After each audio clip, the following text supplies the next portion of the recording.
High, state 3 গ্রামের বাড়ি vlog. তো আগের দিন দেখিয়েছো তোমরা ভিডিওতে যে মা সব কেচে দিয়েছিল। তারপর আমি ভাবলাম একটু তোমাদেরকে ছাদটা ঘুরিয়ে দেখাই, তো সেটাই করছিলাম। দেন তারপর সব কিছু কাজ করিয়ে নিচে নেমে গিয়েছিলাম, বাট তারপর আমি কোনো রকম ক্লিপ নিতে পারিনি। তো একদম ইফতার পর থেকেই দেখাচ্ছি। তাও কি ইফতারের পর মা বলল সব কিছু গুছিয়ে নিতে, কারণ আবার আমরা বেরিয়ে পড়বো আর কি বাজারের বাড়ির জন্য।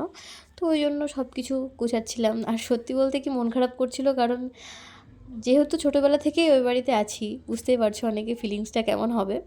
তো আর কি বেড কভার তুলে আর কি সব ঘরের পর্দা লাগিয়ে দিলাম, দেন তারপর সব ঘরে লক করে দিলাম। আর কি পুরো বাড়ি ফাঁকাই হয়ে গেল দেখতে গেলে, আবার সেই ঈদের সময়। তো যাই হোক, এই যে দেখতেই পাচ্ছ, আর এখানে আমি। যাই হোক, সব কিছু গোছানো হয়ে গিয়েছে। তো চলো সব কিছু গাড়িতে রেখে দিয়ে এবার আব্বুও গাড়ি বের করে নিল, বিকজ এবার সত্যিই বেরোতে হবে। তো যাই হোক, বেরিয়ে পড়েছি এই বাড়ির জন্য।